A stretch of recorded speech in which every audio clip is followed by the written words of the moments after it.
San Félix, llamado de Cantalicio del lugar de su nacimiento, lo tuvo el año de 1513 en una corta población del mismo nombre, perteneciente al territorio de Città Ducale, en la provincia de Umbría. Sus padres fueron pobres pero temerosos de Dios. Llamábase su padre Santo de Carato y su madre Santa, o porque este fue el verdadero nombre de los dos, o porque lo merecieron por su virtud y vida ejemplar. Habiendo logrado Félix ser hijo de unos padres que se llamaron santos, él lo fue casi desde la cuna, así por la inocencia bautismal que jamás perdió, como por su ardiente amor de Dios y su tierna devoción a la Santísima Virgen. Por su pobreza se vio obligado desde niño a guardar ovejas en el campo, y grabando una cruz en el tronco de una encina, se ponía de rodillas delante de ella, rezaba muchos rosarios al día y no pocas veces pasaba en oración una parte de la noche. Luego que se sintió con fuerzas bastantes para cultivar la tierra, se puso a servir a varios labradores. En casa de uno de estos amos, oyendo leer en cierto día la vida de los santos, y singularmente de aquellos solitarios que pasaron toda la suya en el desierto entregados al ejercicio de la oración y de la penitencia, concibió un encendido deseo de imitarlos. Y preguntando si había todavía en el mundo aquella especie de hombres extraordinarios, le respondieron que sin ir muy lejos a buscar esos hombres muertos al mundo y crucificados, encontraría en la religión de los padres capuchinos todos aquellos ejemplos de virtud que se habían hecho admirar más en los santos anacoretas. No necesitó más informe, voló luego al convento de Città Ducale y pidió el santo hábito. El guardián, para probar su vocación, le hizo una horrorosa pintura de la mortificación y de la penitencia que pedía la santa regla, y mostrándole después un crucifijo todo ensangrentado, le añadió: «Este es el modelo a que debe conformar su vida un capuchino». Así, la vista de aquel sangriento espectáculo como la instrucción del fervoroso prelado traspasaron el corazón del pretendiente, y hecho un mar de lágrimas se arrojó a los pies del padre guardián, poniendo al cielo por testigo que ni iba allí a otro fin ni aspiraba a otra cosa que a una vida del todo crucificada. Admirado el guardián de su fervor, le recibió para fraile lego y le envió al convento de Ascoli a hacer su noviciado. Era a la sazón de 28 años, y desde el primer día conocieron todos a qué heroico grado de santidad había de llegar presto aquel novicio. Aún no hacía más que 20 años que Dios había suscitado en su iglesia aquella nueva reforma del orden seráfico de San Francisco, y ya estaba extendida por todo el universo, haciendo revivir los antiguos prodigios de abnegación, de desnudez, de penitencia y de humildad que se admiraron en los primeros siglos. Ya aquellos celosos misioneros, poderosos en obras y en palabras, ya aquellos invariables defensores de la fe, enemigos de toda novedad, ya aquellos héroes de la pobreza evangélica, venerados en los pueblos y respetados hasta de los mismos enemigos de la religión, edificaban entonces a todo el mundo cristiano con su fervor, con su religiosa observancia y con su vida ejemplar. En tal escuela fácil es comprender los progresos que nuestro santo haría en la virtud. Asaltóle en el noviciado una calenturilla lenta, que por su duración hubiera precisado a los superiores a despedirlo como inútil y sin fuerzas para los penosos ejercicios de su estado. Si las pruebas que había dado de su eminente santidad no hubieran podido prevalecer a los prudentes temores que se tenían de su quebrantada salud. Recobrada ésta, le enviaron al convento de Roma con el oficio de limosnero, el que ejerció por espacio de 40 años con tanta edificación, con tanta modestia, con tanto recogimiento interior, con tanta mortificación y con tanta humildad, que en la bula de su beatificación se hace muy amplia mención de las virtudes que ejerció en este oficio. Los más disolutos se contenían en vista de su afabilidad y de su modestia.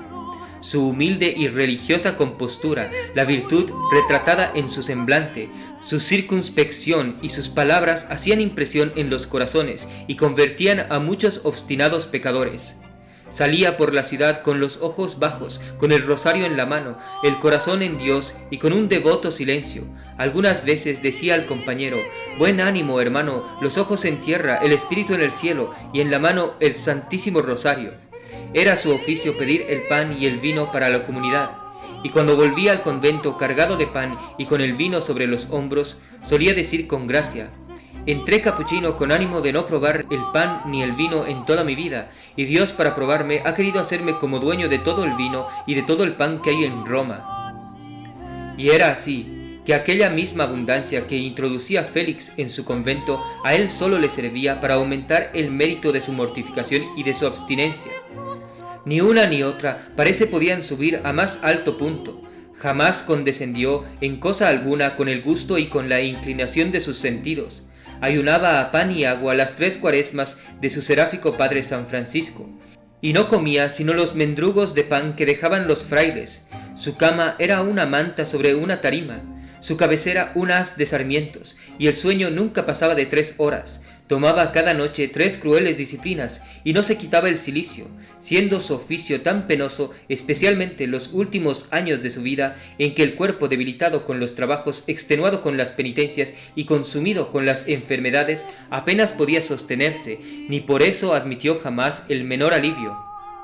Hallándose un día en el palacio del cardenal de Santa Severina, protector de la orden, dijo el compañero a su eminencia que mandase a fray Félix descargar la limosna que tenía sobre los hombros, y preguntando Félix por el cardenal qué le parecía, respondió: «Señor, el soldado ha de morir con la espada en la mano, y el asno con la carga a cuestas», añadiendo: «No permita Dios que yo alivie jamás a un cuerpo que solo es de provecho para que se le mortifique». Siendo tan austero para consigo, era excesivamente blando y dulce para con todos los demás, causando admiración que un hombre por su nacimiento humilde y por su crianza rústico, pues al fin se crió entre las ovejas y los terrones, fuese de unos modales no solo atentos, sino urbanos y cultos. Su celo era encendido, pero siempre moderado, prudente y humilde, sin traspasar jamás los límites de su estado, corrigiendo en tono de ruego y no con aire de aviso, consejo o advertencia. Tuvo noticia de la mala disposición en que estaban ciertos jóvenes, buscólos, arrodillóse a sus pies y les dijo con las lágrimas en los ojos: «Hermanos míos, os pido por caridad que tengáis lástima de vuestras almas». Palabras con que apagó el fuego de sus pasiones y los convirtió. Era sencillo, pero no grosero, antes en su misma sencillez descubría delicadeza, genio y buen gusto. Estando en casa de un magistrado a quien acababan de regalar una ternera, comenzó a mugir el animalito, y vuelto fray Félix al magistrado, le dijo sonriéndose: «¿Sabe usted, señor, lo que quiere este pobre animalito? Pues le pide una sentencia favorable para el que se lo regaló».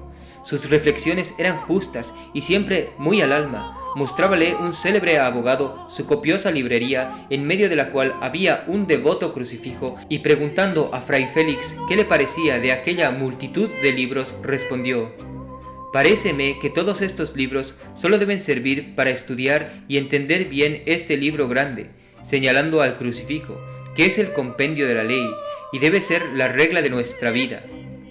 Sabiendo que un día de carnaval concurría una inmensa multitud de gente a la comedia, encendido en santo celo, pidió al padre Lupo, célebre predicador capuchino, que le acompañase para dispensar aquella muchedumbre. Dejóse ver fray Félix con una pesada cruz sobre los hombros y con una calavera en su mano, cuyo espectáculo puso en muda suspensión a todo el concurso, y el fervoroso sermón que predicó después el padre Lupo movió a todos, que abandonando el teatro no se volvió a hablar de comedia en todo el carnaval. Impúsose una ley de no mirar jamás el rostro a mujer alguna, y la guardó exactamente, siendo tan excesiva su atención en materia de pureza, que era dicho común que la naturaleza de fray Félix más se parecía a la de los ángeles que a la de los hombres, tan grande era la mortificación de sus sentidos. Pero su virtud favorita fue la caridad con los pobres enfermos y con los vergonzantes. Obtenida licencia de sus prelados para hacerles todo el bien que pudiese, no solo pedía limosna para sus frailes, sino para los pobres vergonzantes y enfermos, siendo pocos los de una y otra clase que se escondían a las diligencias de su caridad. De día visitaba a los pobres en Roma y por la noche los enfermos de la comunidad, acompañando siempre sus visitas con alguna limosna o algún refresco. Apenas había doncella pobre que peligrase o familia honrada en urgente necesidad que no hallase recurso en la caridad de Félix. Pasaba los domingos y los días de fiesta en los hospitales, y todos los de Roma le debieron el suplemento de lo que faltó a sus rentas en una hambre universal. Su ardiente caridad con los pobres era hija del encendido amor de Dios que le abrazaba las entrañas, no siendo fácil explicar a qué grado llegó este seráfico amor. tenía el de Jesucristo grabado en el corazón, y por eso apenas su sacratísimo nombre se le caía de la boca, no pronunciándolo jamás sin que se viesen sus ojos bañados en lágrimas de ternura. Todos los días ayudaba a la primera misa que se celebraba en el convento con tanta devoción que la comunicaba a los asistentes. Comulgaba en los primeros años 3 veces a la semana, pero los 15 últimos de su vida recibía la Sagrada Comunión todos los días, y siempre tan lleno de fervor que apenas podía pronunciar el Confiteor Deo por la abundancia de lágrimas que derramaba, haciéndose en él tan ordinaria esta devoción sensible que sólo pronunciar en su presencia el dulcísimo nombre de Jesús o decirle solamente «Hermano Fray Félix, Deo gratias», bastaba para verle inflamado y lleno de fuego el semblante. Correspondía al amor que tenía al Hijo el que profesaba a su Santísima Madre. Ayunaba a pan y agua todas las vísperas de sus festividades, los sábados la rezaba el rosario entero, y todos los demás días una parte de él, pero siempre con un tan devota ternura que muchas veces se veía precisado a interrumpirlo. Llamábanle el predilecto de la Virgen, de quien recibió favores muy singulares. Haciendo oración una noche en la iglesia de su convento, se sintió tan abrazado del divino amor que, levantándose sin libertad, corrió apresurado al altar mayor, donde se veneraba una imagen de la Santísima Virgen, y sin atender más que a los amorosos impulsos de su encendido corazón, pidió a la Madre de Misericordia que siquiera por un momento le permitiese imprimir los más tiernos y más reverentes ósculos en su dulcísimo Hijo. Al punto se le apareció la Virgen y le puso al niño Jesús en los brazos. No es posible explicar ni los delicios de amor, ni el torrente de sus suavísimas lágrimas que derramó nuestro santo durante aquel éxtasis maravilloso. Con qué ardor, con qué ternura abrazaría, acariciaría, besaría 1000 veces a su divino Salvador. Mas al fin era preciso restituir a la Madre el preciosísimo tesoro.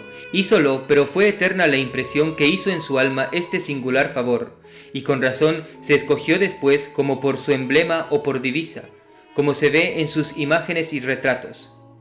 La humildad y la obediencia de Félix fueron a un mismo tiempo efecto y prueba de su eminente santidad.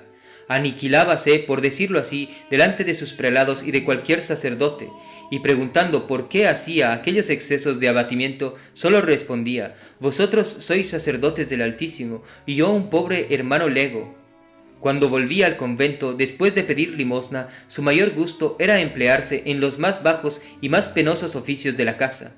Siendo en Roma universalmente reconocido por santo, honrado del pueblo, de los príncipes, de los cardenales y hasta de los mismos papas, él formaba tan bajo concepto de sí que no acertaba a comprender cómo le toleraban dentro de la religión. Era ciega su obediencia, y para él cualquier insinuación del superior era un decreto. Hacia el fin de su vida le probó el Señor con crueles dolores cólicos, para purificar su virtud y para aumentar sus merecimientos. Cuanto más vivos eran los dolores, más sereno, más apacible y más risueño se manifestaba su semblante. Díjole un día el médico que pues había curado a tantos con el dulcísimo nombre de Jesús, ¿por qué no se valía de este mismo dulcísimo nombre, aunque no fuese más que para mitigar en algo la fuerza de sus dolores? Respondióle el santo: «Porque es mucho mi amor propio, y no tengo valor para privarme de lo que es todo mi gusto y consuelo». Pero en fin, queriendo Dios poner término a sus trabajos y coronar sus merecimientos, le reveló el día de su muerte, y el santo se dispuso para ella con tan visibles aumentos de devoción, de fervor y de ternura, que todos comprendieron que tenía noticia cierta de su postrera hora. Cayó enfermo el último día de abril, y aunque apenas podía moverse, fue menester una orden expresa para que no fuese arrastrado a la iglesia muchas veces al día. 18 duró su enfermedad, que fue una oración continua. Luego que recibió los sacramentos, se quedó como enajenado en una especie de éxtasis, los ojos clavados en un objeto que sólo él veía, sus ímpetus de amor y de alegría y sus brazos extendidos hacia el mismo objeto.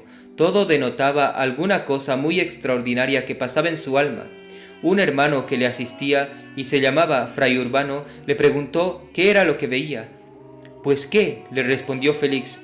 «¿No ves a mi querida madre, la Santísima Virgen, acompañada de tantos ángeles que me llenan de gozo y de consuelo?». Un cuarto de hora después volvió en sí, y advirtiendo que antes debía de haber hablado algo, suplicó al guardián que le dejasen solo, En fin, el día 18 de mayo del año de 1587, a los 72 de su edad, casi sin haber entrado en la agonía, dejó la tierra para ir a recibir en el cielo la corona de sus trabajos y virtudes. Luego que se publicó en Roma su muerte, corrió toda la ciudad al convento, apresurándose cada uno por besar el santo cadáver y por lograr alguna de sus reliquias. Los muchos milagros que obró en vida y los que hizo Dios por su intercesión después de muerto le granjearon presto la veneración del público. El Papa Sixto V, en cuyo pontificado murió San Félix, prometía testificar con su mismo testimonio y quiso él mismo beatificarle, pero no tuvo tiempo para hacerlo. Paulo V mandó trabajar en el proceso de su beatificación y Urbano VIII hizo la ceremonia beatificándole solemnemente el año de 1625 y permitiendo su rezo a toda la religión de capuchinos. Finalmente, el año de 1712, el Papa Clemente XI le canonizó, siendo celebrada en toda la cristiandad esta canonización con extraordinaria devoción y magnificencia.